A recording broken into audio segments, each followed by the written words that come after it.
Hello everyone, welcome back to MBA Nursing Classes. Today we will discuss about biochemistry. Next topic is HMP shunt. आज हम HMP shunt के बारे में biochemistry के अंदर बात करने वाले हैं। ये हमारा बायोकेमिस्ट्री के अंदर ग्लूकोज का जो मेटाबॉलिज्म है उसका लास्ट टॉपिक होने वाला है। ठीक है, तो आज के वीडियो में हम जो उस टॉपिक पे बात करेंगे वो HMP shunt है। चलिए वीडियो को अपन स्टार्ट करते हैं। आज की वीडियो में हम बात करेंगे HMP shunt के बारे में, या फिर जिसकी फुल फॉर्म होती है हेक्सोज मोनोफॉस्फेट पाथवे। इसके बारे में हम यहाँ पे बात करने वाले हैं। कुछ चीज़ों को आपको सबसे पहले क्लियर करा देता हूँ कि HMP की फुल फॉर्म क्या होती है और शंट का मीनिंग क्या होता है, वो चीज़ समझिए।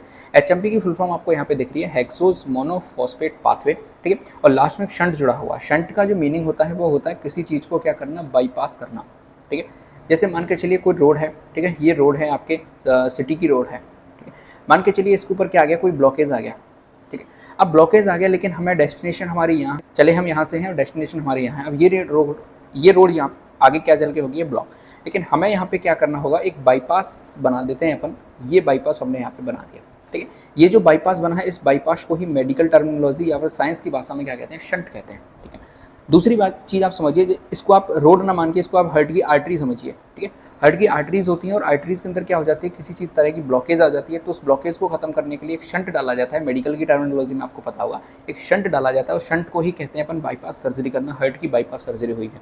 ठीक है, तो इसी तरीके से हमारे यहाँ पे जो ग्लाइकोलाइसिस चल रहा है या कोई भी प्रोसेस हमारी बॉडी के अंदर चल रही है, उस प्रोसेस के अंदर कोई ब्लॉकेज आ गया है या किसी तरीके से वो नहीं चल पा रही है, तो एक शंट के रूप में काम करेगा, एक बाईपास के रूप में जो अल्टरनेटिव पाथवे काम करेगा, उस अल्टरनेटिव पाथवे को ही क्या कहा जाता है, शंट कहा जाता है। ठीक है, ये चीज़ आपको यहाँ तक क्लियर हो गई, तो ये चीज़ आपको समझ में आ गई। अब हम HMP शंट की या पाथवे की हम बात करते हैं कि जो HMP शंट है इसकी फुल फॉर्म है हेक्सोज मोनोफॉस्फेट पाथवे, जिसे अपन शंट कहते हैं, बाईपास कहते हैं। इसके अलावा इसका दूसरा नाम है पेंटोज फॉस्फेट पाथवे, यहाँ पे वाई है, तो पेंटोज फॉस्फेट पाथवे भी अपन से कहते हैं, ट्रिपल पी भी अपन से कहते हैं, HMP शंट भी अपन कैसे कहते हैं। इसके अलावा फॉस्फोग्लूकोनेट भी इसे अपन कहते हैं। ठीक है, ये आपको नाम, इसके सारे नाम इसके ही हैं, HMP पाथवे के ही ये सारे नाम हैं।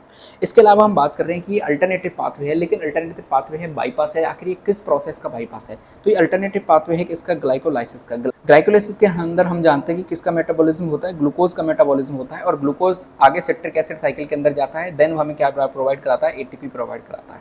ठीक है, सेम प्रोसेस यहाँ पे होने वाली है, अल्टरनेटिव पाथवे है ग्लाइकोलाइसिस का। ठीक है, लेकिन ये किस तरीके से आपके जो ग्लाइकोलाइसिस है उससे डिफरेंस है, ये चीज़ हमें यहाँ पे समझनी होगी। क्योंकि कोई रोड है, जैसे ये रोड है, ठीक है, ये मेन रोड थी आपकी। अब ये इस मेन रोड में कोई प्रॉब्लम आई, लेकिन हमने यहाँ से एक बाईपास तो बना लिया, लेकिन उस बाईपास में कुछ चीज़ें डिफरेंस होंगी जिस इस मेन रोड से। ठीक है, उस मेन रोड जैसा ही वो काम नहीं करेगा। एक बाईपास बनाया गया है, एक टेम्परेरी रोड यहाँ पे बनाई गई है, तो उसी तरीके से यहाँ पे कुछ डिफरेंसेज हैं। कुछ डिफरेंस किस तरीके से हैं कि नो ATP डायरेक्टली यूटिलाइज और प्रोड्यूस, यानी कि ये जो HMP शंट है या HMP पाथवे है, इसके अंदर जिस प्रकार से ग्लाइकोलाइसिस के अंदर डायरेक्ट हमें ATP की फॉर्म में एनर्जी मिलती है, उस प्रकार से ATP ना तो इसके अंदर यूटिलाइज की जाती है, ना ही इसके द्वारा ATP को प्रोड्यूस किया जाता है।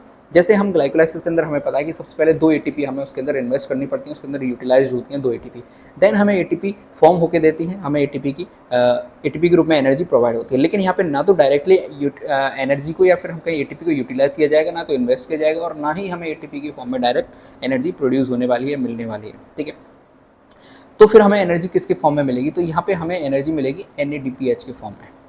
ठीक है, और दूसरी चीज़ हमें इससे क्या मिलने वाली है, CO2 के रूप में हमें क्या मिलेगी, CO2 गैस यहाँ पे मिलने वाली है। तो NADPH और CO2 के ये किसके क्या है, लास्ट प्रोडक्ट हैं किसके, HMP शंट के या फिर हेक्सोज मोनोफॉस्फेट पाथवे के। जिस प्रकार से ग्लाइकोलाइसिस का जो लास्ट प्रोडक्ट होता है वो क्या होता है, पायरुविक एसिड होता है या फिर पायरुवेट होता है। इसके अलावा ये कहाँ चला जाता है, सिट्रिक एसिड के अंदर एंटर कर जाता है। ठीक है, सिट्रिक एसिड साइकिल के अंदर ये क्या कर जाता है, एंटर कर जाता है। इसी प्रकार से जब हम हेक्सोज मोनोफॉस्फेट की बात करते हैं कि इसके जो लास्ट प्रोडक्ट होने वाले एंड प्रोडक्ट क्या होते हैं, तो NADPH एंड प्रोडक्ट तो होते हैं, इसके अलावा CO2 यहाँ पे एंड प्रोडक्ट हमें मिलने वाले हैं। अब अपन लोकेशन की बात करते हैं, तो जैसा कि हमें पता है ग्लाइकोलाइसिस की जो लोकेशन होती है वो साइटोसोल होती है, सेम उसी प्रकार से इसकी जो लोकेशन होती है वो भी क्या होती है, साइटोसोल के अंदर ही यह चल रहा होता है। कुछ प्रॉपर टिश्यूज़ की बात करें तो जैसे कि आपके लिवर की सेल्स के अंदर या लिवर के टिश्यूज़ के अंदर ये एक्टिवली रहता है, मोर एक्टिव रहता है, हाईली एक्टिव रहता है। इसके अलावा एडिपोज टिश्यू के अंदर ये हाईली एक्टिव रहता है, एडिनल ग्लैंड के अंदर, इरेथ्रोसाइट्स के अंदर, टेस्टिस के अंदर ये कैसे फॉर्म में रहता है, हाईली एक्टिव फॉर्म में पाया जाता है, जिसे अपन कहते हैं पेंटोज फॉस्फेट पाथवे। ठीक है, तो साइटोसोल के अंदर ये चल रहा है, पेंटोज फॉस्फेट पाथवे चल रहा है, लेकिन हाईली एक्टिव है कुछ लिवर सेल्स के अंदर, एडिपोज टिश्यू सेल्स के अंदर, एडिनल ग्लैंड्स की, एरिथ्रोसाइट्स की, टेस्टिस की सेल्स के अंदर ये हाईली एक्टिव रहता है, ठीक है। और साइटोसोल के अंदर ये प्रोसेस हो रही होती है। तो हेक्सोज मोनोफॉस्फेट की ये बेसिक चीज़ें थी, मैंने आपको बता दी, एक बार फिर से देख लेते हैं कि इसका पूरा नाम क्या है। पेंटोज फॉस्फेट पाथवे इसका नाम है, इसके अलावा एचएमपी शंट कहते हैं और फॉस्फोग्लूकोनेट भी इसे कहा जाता है। ये अल्टरनेटिव पाथवे है कि इसका ग्लाइकोलाइसिस का, ठीक है। इसके अंदर ना तो डायरेक्टली एटीपी यूटिलाइज की जाती है, ना ही डायरेक्ट एटीपी को प्रोड्यूस किया जाता है। लोकेशन की बात करते हैं तो साइटोसोल के अंदर ये लोकेशन इसकी चल रही होती है, साइटोसोल के अंदर ये चल रहा होता है। दूसरी बात करें इसके एंड प्रोडक्ट्स की, तो NADPH के रूप में हमें एंड प्रोडक्ट मिलता है, इसके अलावा CO2 मॉलिक्यूल्स के हमें एंड प्रोडक्ट इसके मिलते हैं, ठीक है। अब अपन समझते हैं कि HMP शंट होता क्या है, ठीक है। तो सबसे पहले हमें ये पता होना चाहिए कि ये दो पार्ट्स के अंदर ये यहाँ पे होता है, दो फेज के अंदर चलता है। तो पहले फेज की हम बात करते हैं तो पहला फेज कौन सा है, ऑक्सीडेटिव फेज हमारे सामने यहाँ पे होने वाला है, ठीक है। और दूसरे फेज में हम बात करेंगे नॉन ऑक्सीडेटिव फेज की। तो पहले हम फेज की बात कर रहे हैं ऑक्सीडेटिव फेज। तो इस प्रोसेस को समझिए, सबसे पहले हमारे सामने ग्लूकोज 6 फॉस्फेट है, यानी ग्लूकोज का एक मॉलिक्यूल होगा। 6 फॉस्फेट यानी कि छठे कार्बन पे हमें क्या मिलेगा, फॉस्फेट का एक मॉलिक्यूल मिलने वाला है। ग्लूकोज 6 फॉस्फेट के अंदर ये जो ब्लू कलर में लिखे हुए हैं एंजाइम है, और एंजाइम कौन सा काम करेगा, glucose 6 phosphate dehydrogenation, dehydrogenase enzyme काम आ रहा है। इसका मतलब यहाँ पे कौन सी प्रोसेस हो रही है, डिहाइड्रोजिनेशन प्रोसेस यहाँ पे होने वाली है, यानी कि हाइड्रोजन मॉलिक्यूल यहाँ से निकलेंगे, हाइड्रोजन मॉलिक्यूल निकलेंगे। इसके अलावा जो मैग्नीशियम आयन है वो यहाँ पे क्या होंगे, यूज होंगे। और मैग्नीशियम आयन यूज होने के बाद जो NADP प्लस है, ये NADP प्लस है, ये किसके अंदर कन्वर्ट हो जाएगा, NADPH H प्लस के अंदर कन्वर्ट हो जाएगा, यानी कि एक हाइड्रोजन प्रोटोन के रूप में मॉलिक्यूल हमें बाहर निकलता हुआ दिखेगा, ठीक है। पहले प्रोसेस के अंदर ये चीजें हो रही हैं, और ये ग्लूकोज 6 फॉस्फेट है, किसके अंदर कन्वर्ट हो रहा है, 6 फॉस्फोग्लूकोनो डेल्टा लैक्टोन के अंदर यहाँ पे ये क्या हो रहा है, कन्वर्ट हो रहा है, ठीक है। ये चीज आपको समझ में आ गई। अब जो 6 फॉस्फोग्लूकोनो डेल्टा लैक्टोन है, इसको आप कई बुक्स के अंदर देखेंगे तो डेल्टा शब्द यहाँ पे नहीं मिलता, हमें डायरेक्ट क्या मिलता है, 6 फॉस्फोग्लूकोनो लैक्टोन मिलता है, ठीक है। यहाँ पे डेल्टा दिया हुआ है तो हमें यहाँ पे डेल्टा पढ़ना है। 6 फॉस्फोग्लूकोनोल डेल्टा लैक्टोन है, ये कन्वर्ट होगा एक एंजाइम की प्रेजेंस के अंदर, ये कन्वर्ट होगा। उस एंजाइम का नाम है लैक्टोनेज एंजाइम, ठीक है। लैक्टोनेज एंजाइम के अंदर ये की प्रेजेंस में ये कन्वर्ट होगा। इसके अलावा एक H2O का मॉलिक्यूल यहाँ पे क्या होगा, यूटिलाइज होगा। साथ में मैग्नीशियम आयन यहाँ पे काम आने वाले हैं, और ये जब कन्वर्ट होगा तो किसके अंदर कन्वर्ट होगा, 6 फॉस्फोग्लूकोनेट के अंदर ये क्या हो जाएगा, कन्वर्ट हो जाएगा, ठीक है। यानी कि सबसे पहले ग्लूकोज 6 फॉस्फेट था, ये कन्वर्ट हुआ किसके अंदर, 6 फॉस्फो ग्लूकोनो डेल्टा लैक्टोन के अंदर। देन ये फर्दर जाके किसके अंदर कन्वर्ट हुआ, 6 फॉस्फोग्लूकोनेट के अंदर ये क्या हो गया, कन्वर्ट हो गया। अब जो 6 फॉस्फोग्लूकोनेट है, 6 फॉस्फोग्लूकोनेट एक एंजाइम की प्रेजेंस में कन्वर्ट होगा। उस एंजाइम का नाम है 6 फॉस्फोग्लूकोनेट डिहाइड्रोजिनेशन, यानी कि दोबारा यहाँ पे डिहाइड्रोजिनेशन होने वाला है।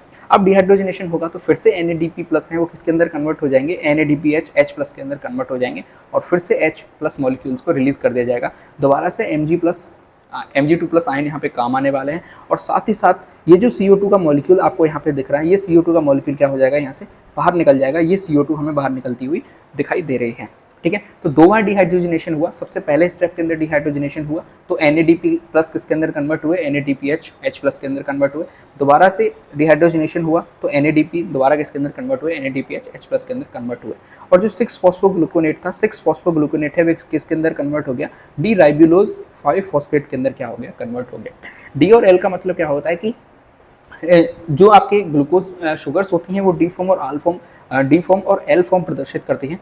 जो OH प्रेजेंस होता है फंक्शनल ग्रुप के अंदर, उसकी जो पोजीशन होती है उसके आधार पर इसको फॉर्म बताई जाती है, डी फॉर्म एल फॉर्म, ठीक है। वो बात की बात है, उसके हम बाद में बात करेंगे। तो ये जो डी फॉर्म है राइबोलोज 5 फॉस्फेट की, वो यहाँ पे आ जाइए हमारे सामने, ठीक है। ये मेन है डी राइबोलोज 5 फॉस्फेट, यानी कि राइबोलोज 5 फॉस्फेट आप इसे समझ लीजिए। अब इसके ऊपर क्या होगा, दो एंजाइम काम करेंगे और यहाँ से ही हमारी आगे की प्रोसेस शुरू होने वाली है। तो पहला एंजाइम यहाँ पे कौन सा काम करेगा, फॉस्फोपेंटोज आइसोमरेज। फॉस्फोपेंटोज आइसोमरेज इसको कन्वर्ट कर देगा किसके अंदर, आइसोमराइजेशन की प्रोसेस यहाँ पे होने वाली है। और आइसोमराइज प्रोसेशन होने के बाद जो राइबोलोज है वो किसके अंदर कन्वर्ट हो जाएगा, राइबोज के अंदर क्या हो जाएगा, कन्वर्ट हो जाएगा। और राइबोज 5 फॉस्फेट के अंदर ये कन्वर्ट हो जाएगा। और ये भी कौन सी फॉर्म है, ये भी कौन सी फॉर्म है, डी फॉर्म यहाँ पे हमारे सामने होने वाली है। फिर से एक बार दोबारा समझिए, ग्लूकोज 6 फॉस्फेट था, ग्लूकोज 6 फॉस्फेट किसके अंदर कन्वर्ट हुआ, 6 फॉस्फोग्लूकोनो डेल्टा लैक्टोन के अंदर। ये आगे जाके किसके अंदर कन्वर्ट हुआ, 6 फॉस्फोग्लूकोनेट के अंदर कन्वर्ट हुआ।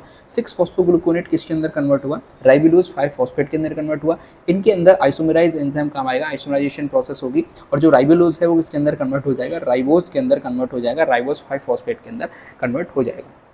अब जो राइबोज 5 फॉस्फेट है ये किसके अंदर एंटर कर जाएगा, नॉन ऑक्सीडेटिव फेज के अंदर ये क्या कर जाएगा, एंटर कर जाएगा, नॉन ऑक्सीडेटिव फॉस्फेट के अंदर ये फेज के अंदर कन्वर्ट हो जाएगा। अब अगली प्रोसेस हमारे सामने आने वाली है, दूसरे नंबर का जो फेज है हमारे सामने आने वाला है, और उस दूसरे नंबर के फेज को कहते हैं नॉन ऑक्सीडेटिव फेज। क्या कहते हैं, non oxidative phase. Non oxidative phase हमारे सामने आ गया, ठीक है। नॉन ऑक्सीडेटिव फेज के अंदर हम बात करते हैं कि इसके अंदर क्या होगा, तो जो हमारे सामने था सबसे पहले डी राइबोज फॉस्फेट, ठीक है। क्या बना हमारे सामने, डी राइबोज 5 फॉस्फेट हमारे सामने बन गया था। अब इसके अंदर कौन सा एंजाइम काम करेगा, एपिमरेज एंजाइम यहाँ पे क्या करने वाला है, काम करने वाला है। एपिमरेज एंजाइम यहाँ पे काम करने वाला है, और एपिमरेज एंजाइम की प्रेजेंस में ये किसके अंदर कन्वर्ट हो जाएगा, ज़ाइलुलोज 5 फॉस्फेट के अंदर क्या हो जाएगा, कन्वर्ट हो जाएगा। ज़ाइलुलोज 5 फॉस्फेट के अंदर कन्वर्ट हो जाएगा। फिर से समझिए क्या होगा कि ये जो आपके सामने राइबोलोज था, राइबोलोज 5 फॉस्फेट, राइबोलोज 5 फॉस्फेट के अंदर दो एंजाइम काम करेंगे। पहला एंजाइम है हमारे सामने फॉस्फेट फॉस्फोपेंटोस आइसोमरेज, जो कि किसके अंदर इसको कन्वर्ट कर देगा, राइबोज 5 फॉस्फेट के अंदर कन्वर्ट कर देगा। इस डी राइबोलोज 5 फॉस्फेट के ऊपर ही दूसरा एंजाइम काम करेगा, कौन सा, एपिमरेज एंजाइम काम करेगा, और एपिमरेज एंजाइम इसको किसके अंदर कन्वर्ट कर देगा, ज़ाइलुलोज 5 फॉस्फेट के अंदर क्या कर देगा, कन्वर्ट कर देगा। अब हमारे सामने दो मॉलिक्यूल बन गए हैं, वो मैं आपको बता देता हूँ कौन कौन से मॉलिक्यूल हमारे सामने हैं। एक मॉलिक्यूल हमारे सामने बन गया है कौन सा, राइबोज 5 फॉस्फेट, ठीक है। और दूसरा मॉलिक्यूल हमारे सामने क्या बन गया है, ज़ाइलुलोज 5 फॉस्फेट, ठीक है। यानी कि ये दो मॉलिक्यूल हमारे सामने बन गए हैं, राइबोज फॉस्फेट और दूसरा कौन सा है, ज़ाइलुलोज 5 फॉस्फेट, ठीक है। अब देखिए ए और बी, ए और बी दोनों की आपस में मिलके एक एंजाइम है हमारे सामने कौन सा, ट्रांसकीटोलेज। एक एंजाइम है हमारे सामने ट्रांसकीटोलेज। लेकिन ट्रांसकीटोलेज की प्रेजेंस में दोनों एंजाइम आपस में मिलेंगे, और आपस में मिलने के बाद एक नए अलग से प्रोडक्ट बनाएंगे। कौन कौन से प्रोडक्ट बनाएंगे वो चीज़ समझिए। एक प्रोडक्ट हमारे सामने बनेगा कौन सा, स्यूडो हेप्टुलेज 7 फॉस्फेट। कौन सा प्रोडक्ट बनेगा हमारे सामने, स्यूडो हेप्टुलेज 7 फॉस्फेट। इसके अलावा दूसरा प्रोडक्ट कौन सा बनेगा, ग्लिसरल एल्डिहाइड 3 फॉस्फेट। कौन सा बनेगा, ग्लिसरल एल्डिहाइड 3 फॉस्फेट। ये दो हमारे सामने क्या बनने वाले हैं, अलग अलग प्रोडक्ट बनने वाले हैं, स्यूडो हेप्टुलेज 7 फॉस्फेट और दूसरा कौन सा बनेगा, ग्लिसरल एल्डिहाइड 3 फॉस्फेट, ठीक है। और एंजाइम कौन सा काम कर रहा था, ट्रांसकीटोलेज एंजाइम यहाँ पे काम किया, और डी राइबोज 5 फॉस्फेट काम आया। इसके अलावा ज़ाइलुलोज 5 फॉस्फेट काम आया। दोनों आपस में कन्वर्ट हुए, दोनों आपस में ऐड हुए। ऐड होने के बाद स्यूडो हेप्टुलेज 7 फॉस्फेट और ग्लिसरल एल्डिहाइड 3 फॉस्फेट यहाँ पे क्या कर गए, बन गए, ठीक है। अब देखिए अब क्या होगा यहाँ पे कि ये जो दोनों मॉलिक्यूल हैं, ये दोबारा से जो दोनों मॉलिक्यूल हैं कौन कौन से, अब यहाँ पे ए मॉलिक्यूल बन गया कौन सा, स्यूडो हेप्टुलेज 7 फॉस्फेट, और बी मॉलिक्यूल कौन सा बन गया, ग्लिसरल एल्डिहाइड 3 फॉस्फेट, ठीक है। अब ये फिर से क्या होंगे, ऐड होंगे, और ऐड होंगे कौन सा एंजाइम यहाँ पे काम आएगा, ट्रांस एल्डोलेज एंजाइम यहाँ पे काम आने वाला है। कौन सा एंजाइम यहाँ पे काम आएगा, ट्रांस एल्डोलेज एंजाइम काम आएगा, और ट्रांस एल्डोलेज एंजाइम काम आएगा, और फिर से दो नए मॉलिक्यूल बनेंगे, एक मॉलिक्यूल बनेगा फ्रक्टोज 6 फॉस्फेट, एक मॉलिक्यूल कौन सा बनेगा, फ्रक्टोज 6 फॉस्फेट बनेगा, और दूसरा बनेगा एथरोज 4 फॉस्फेट। कौन सा बनेगा, एथरोज 4 फॉस्फेट, ठीक है। ये दो मॉलिक्यूल फिर से बनने वाले हैं। अब ये जो फ्रक्टोज 6 फॉस्फेट है, कौन सा, फ्रक्टोज 6 फॉस्फेट है, आइसोमराइजेशन के द्वारा किसके अंदर कन्वर्ट हो जाएगा, आइसोमराइजेशन के द्वारा किसके अंदर कन्वर्ट हो जाएगा, ग्लूकोज 6 फॉस्फेट के अंदर कन्वर्ट हो जाएगा। लेकिन जो इरिथ्रोज 4 फॉस्फेट है, ये फिर से ये जो ज़ाइलुलोज हमारे सामने था, कौन सा, ये जो ज़ाइलुलोज हमारे सामने था, ज़ाइलुलोज 5 फॉस्फेट, इसके साथ मिलके एक एंजाइम काम करेगा, कौन सा, ट्रांसकीटोलेज एंजाइम यहाँ पे काम करेगा, और ट्रांसकीटोलेज एंजाइम की प्रेजेंस में दोनों मॉलिक्यूल क्या करेंगे, ऐड करेंगे, और किसके अंदर कन्वर्ट हो जाएंगे, फ्रक्टोज 6 फॉस्फेट के अंदर, और इसके अलावा ग्लिसरल एल्डिहाइड 3 फॉस्फेट के अंदर चेंज हो जाएंगे, ठीक है। ग्लिसरल एल्डिहाइड दोबारा से आइसोमराइजेशन के द्वारा किसके अंदर कन्वर्ट होता रहेगा, फ्रक्टोज 6 फॉस्फेट के अंदर क्या होता रहेगा, कन्वर्ट होता रहेगा। फ्रक्टोज 6 फॉस्फेट जो बना है हमारे सामने, ये फॉस्फोहेक्सोज आइसोमरेज एंजाइम के द्वारा किसके अंदर कन्वर्ट होता रहेगा, ग्लूकोज 6 फॉस्फेट के अंदर कन्वर्ट होता रहेगा। और ग्लूकोज 6 फॉस्फेट है, वापस किसके अंदर चलता रहेगा, वापस किसके अंदर कन्वर्ट होता रहेगा, राइबोज फॉस्फेट के अंदर कन्वर्ट होता रहेगा, और कहाँ एंटर कर जाएगा, ऑक्सीडेटिव पाथवे ऑफ एचएमपी में एंटर कर जाएगा। यानी कि ग्लूकोज 6 फॉस्फेट यहाँ आ जाएगा, और ग्लूकोज 6 फॉस्फेट से दोबारा साइकिल फिर से स्टार्ट हो जाएगी, ऑक्सीडेटिव फेज यहाँ से फिर से स्टार्ट हो जाएगा। और ये साइकिल जो है, ये साइकिल क्या है, चलती रहेगी, ये पाथवे चलता रहेगा। इस पाथवे को ही अपन क्या कहते हैं, हेक्सोज पेंटोज पाथवे कह देते हैं, या फिर हेक्सोज मोनोफॉस्फेट पाथवे कह देते हैं, हेक्सोज मोनोफॉस्फेट पाथवे, या फिर एचएमपी पाथवे, या फिर एचएमपी सिंथेसिस अपन कह देते हैं, ठीक है। तो यहाँ पे ये चीज़ क्लियर हो चुकी है। अब मैं आपको फिर से एक बार बता देता हूँ कि पूरी प्रोसेस के अंदर बेसिकली हो क्या रहा है, ठीक है। फिर से मैं आपको दोबारा से रिवाइज करा देता हूँ इसको, जिससे कि आपको फिर से क्लियर हो जाए चीज़ें चल किस प्रकार से रही हैं। तो वो चीज़ समझिए आप कैसे कैसे चीज़ें हो रही हैं। देखिए, सबसे पहले हमारे सामने आया ग्लूकोज 6 फॉस्फेट। ठीक है, ग्लूकोज 6 फॉस्फेट कन्वर्ट होगा किसके अंदर, ग्लूकोज 6 फॉस्फेट कन्वर्ट होगा 6 फॉस्फोग्लूकोनो डेल्टा लैक्टोन के अंदर। ठीक है, 6 फॉस्फोग्लूकोनो डेल्टा लैक्टोन के अंदर कन्वर्ट होगा। अब यहाँ पे हम किसी भी एंजाइम की बात नहीं करेंगे, सिर्फ हमें किसके अंदर चेंजेस हो रहे हैं उसकी बारे में यहाँ पे बात करने वाले हैं। 6 फॉस्फोग्लूकोनो डेल्टा लैक्टोन कन्वर्ट होगा किसके अंदर, 6 फॉस्फोग्लूकोनेट के अंदर यहाँ पे कन्वर्ट हो जाएगा। 6 फॉस्फोग्लूकोनेट कन्वर्ट हो जाएगा किसके अंदर, राइबोलोज 5 फॉस्फेट के अंदर यहाँ पे कन्वर्ट हो जाएगा। अब राइबोलोज 5 फॉस्फेट के ऊपर दो एंजाइम काम करेंगे। यदि एंजाइम यहाँ पे काम करेगा कौन सा, आइसोमरेज एंजाइम, तो ये कन्वर्ट हो जाएगा किसके अंदर, राइबोज 5 फॉस्फेट के अंदर। और दूसरा यदि हम बात करें एपिमरेज एंजाइम इसके ऊपर काम करेगा तो ये किसके अंदर कन्वर्ट हो जाएगा, जाइलुलोज के अंदर यहाँ पे कन्वर्ट हो जाएगा। ठीक है, ये चीज़ आपको समझ में आ गई। यानी कि राइबोलोज 2 के अंदर कन्वर्ट हो गया है, राइबोलोज 2 के अंदर कन्वर्ट हो गया है। एक तो हमारे सामने क्या बना दिया है इसने, राइबोज बना दिया है। ठीक है, बेसिक मैं आपको बता रहा हूँ। एक इसने क्या बना दिया है, जाइलुलोज बना दिया है। ठीक है, 2 के अंदर ये कन्वर्ट हो गया है राइबोलोज। तो राइबोज और जाइलुलोज, अब ये राइबोज और जाइलुलोज दोनों आपस में क्या हो जाएंगे, एडअप हो जाएंगे। किस तरीके से हो जाएंगे वो चीज़ समझिए।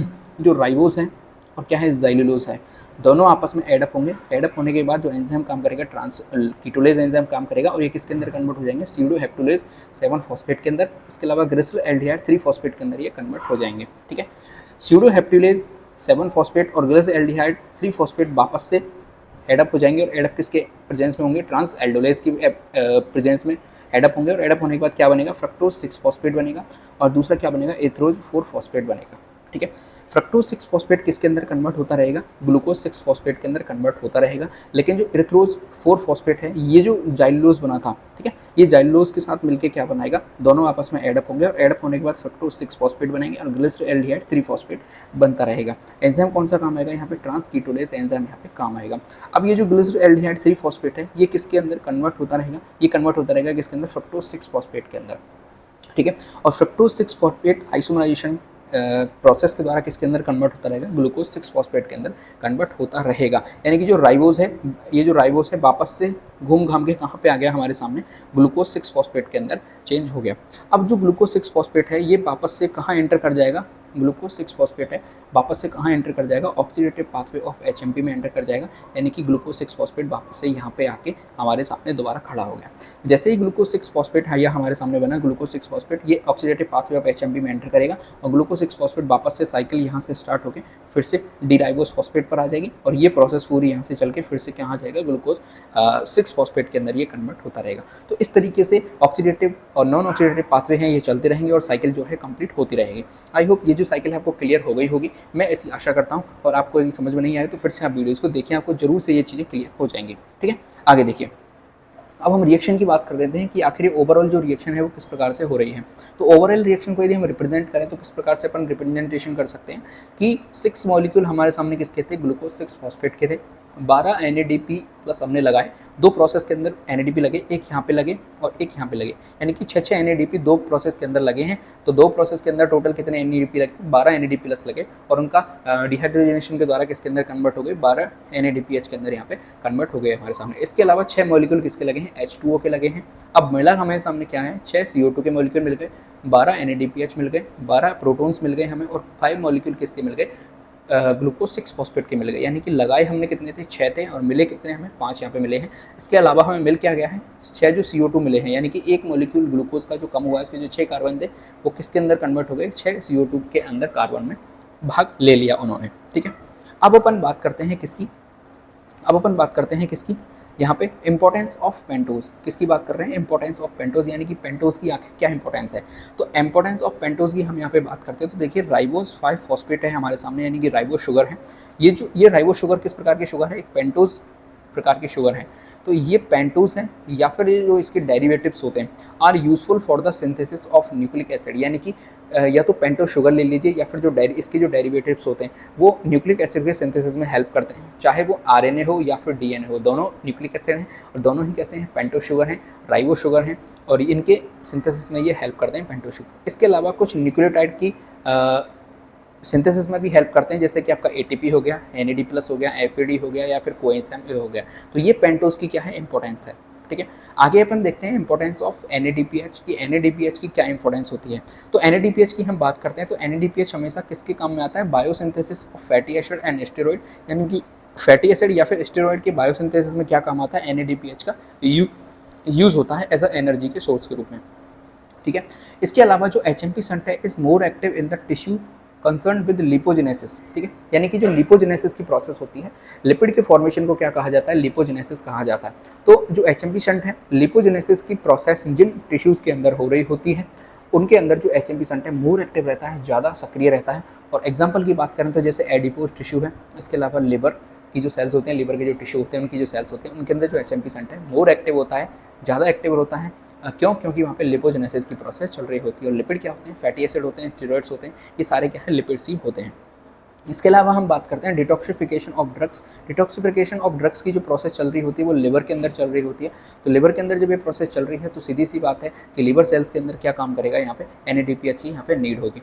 इसके अलावा फैगोसाइटोसिस की हम यहाँ पे बात करते हैं कि फैगोसाइटोसिस में भी किसका यूज़ होता है, आपका NADPH का यूज़ होता है। किस तरीके से होता है कि फैगोसाइटोसिस का मतलब क्या होता है कि जो इनगल्फमेंट ऑफ फॉरिजन पार्टिकल्स, यानी कि जो फॉरेन पार्टिकल्स हमारी बॉडी के अंदर एंटर कर गए हैं उनको इनगल्फ करना, उनको ख़त्म करना ही क्या कहलाता है, फैगोसाइटोसिस कहलाता है। तो उसमें वाइट ब्लड सेल्स यूज़ होती हैं, फैगोसाइटोसिस के अंदर वाइट ब्लड सेल्स का रोल होता है। और इसके लिए हमें किसकी ज़रूरत होती है, NADPH की ज़रूरत होती है। NADPH ही वहाँ पे क्या करता है, काम करता है जो वाइट ब्लड सेल्स होती हैं उनके लिए।